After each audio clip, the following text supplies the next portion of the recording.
a formação dos Estados Nacionais Europeus, surgiu em vários países um sistema de governo centralizado denominado de monarquia absoluta.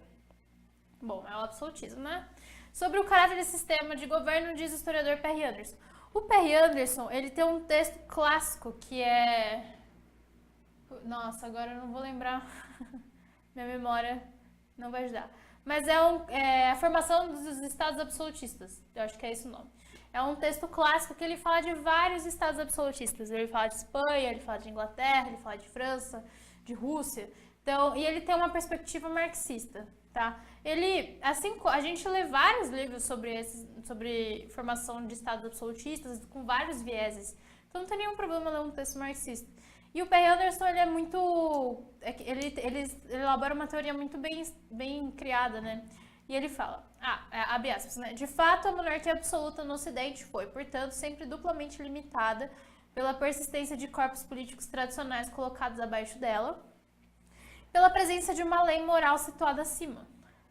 Por outras palavras, a dominação do absolutismo exerceu-se, no fim das contas, necessariamente nos limites da classe cujos interesses ele preservava. Quando você começa a falar muito de classe, não é marxismo direto, tá? A gente pode utilizar, se utiliza essa ideia de classe do marxismo, mas pode pensar em outro contexto. Nesse caso, quando ele fala que a dominação do absolutismo exerceu-se necessariamente nos limites da classe cujos interesses ele preservava, é a manutenção de um status quo. Então, aquela classe que os interesses preservava, a dominação ela se desenvolveu a partir dali, né? A partir dessa elite. Considerando o texto, assinale a alternativa correta. Na monarquia absolutista, o poder político era igualmente dividido entre o monarca, a aristocracia e o clero, sendo que os plebeus ficavam completamente excluídos. Não. Na monarquia absolutista, quem que é que domina tudo? É o monarca. Ele centraliza, ele tem o direito divino, tá? O direito divino é dele. Então, a parte dele vai delegando, mas é ele que é o ponto principal. Então, você não tem divisão igualitária. Tem algumas palavras que não combinam com monarquias absolutistas, como igualdade, liberdade, tanto que foram essas palavras escolhidas na Revolução Francesa, porque simbolizavam o diferente. B. A formação das monarquias absolutistas corresponde ao crescimento de poder da classe burguesa, pois com os impostos vindos do crescimento do comércio e da navegação, o rei tornou-se dependente dessa classe. Então, você tem o crescimento, sim, dos burgueses nessa época. Porém,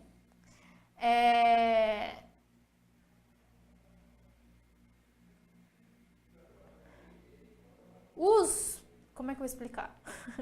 Porém, esses burgueses, eles deram a gente tem que lembrar do que era antes. Antes era o que? Eram monarquias na época do feudalismo, né? Você tem uma transição, segundo o Perry Anderson, que tem essa ideia marxista mais forte, você tem uma transição do feudalismo pro capitalismo, passando pelo capitalismo comercial mercantil, que seria o período do mercantilismo, que é o do absolutismo, né? Então a organização feudal, ela se desfaz.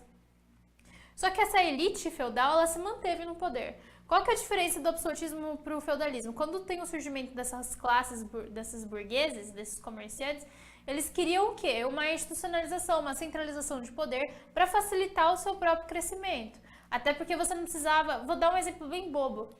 Mas você tinha vários monarcas em várias regiões e esses monarcas você tinha uma dificuldade... Não é uma dificuldade de transição, mas você tem as moedas mudavam muito. Então, a dificuldade de você estabelecer o câmbio, os impostos que você tinha que pagar em cada local. Quando você centralizava o poder, você tinha uma centralização de todas as regras também, para bem e para mal. Então, na formação das monarquias absolutistas, você tem um crescimento econômico das classes burguesas, mas não um crescimento de poder. Tanto que essas classes burguesas elas vão crescer mais e mais, sobretudo na questão econômica, daí elas vão reivindicar poder, que é na época das revoluções. C. Na monarquia absolutista, o poder real era exercido com certos limites oferecidos pela aristocracia, classe que participava do poder político, e pela igreja, que oferecia as bases morais para o sistema. Sim. Por que essa está correta? Porque no texto do Perry Anderson a gente vê que os limites do poder real eles se sustentavam a partir de duas perspectivas. tanto a igreja, que tinha base moral, e a nobreza, que limitava pela própria figura que limitava o poder real. E você tem, por exemplo, figura de parlamento, a fronda na França. Então você tem sim. Só que essa limitação, ela não era total. Não é como o sistema parlamentarista de hoje na Inglaterra, por exemplo. Você tinha o poder real e ele tinha o direito divino, tá? Você não tinha a igualdade entre a aristocracia e o clero, como era dito na alternativa A. Então você tinha um poder que ele era limitado pelo primeiro e segundo estado, mas não era uma limitação total. Então a alternativa C está correta. D. No momento da formação dos Estados Nacionais Europeus, o poder da igreja cresceu, fazendo com que os reis precisassem se submeter ao poder papal. Você não tem submissão dos reis ao poder papal. O poder da igreja não cresce nesse período, ele é muito abalado com o quê? Com a reforma e depois veio a contra-reforma. Você não tem o crescimento do poder da igreja. A igreja ela tem o seu apogeu ali na época da Idade Média. E, no sistema de governo da monarquia absolutista, apesar da centralização política, o rei tinha sempre seus poderes limitados por uma constituição. Não, monarquia absolutista não tinha constituição. Então a alternativa correta é a C.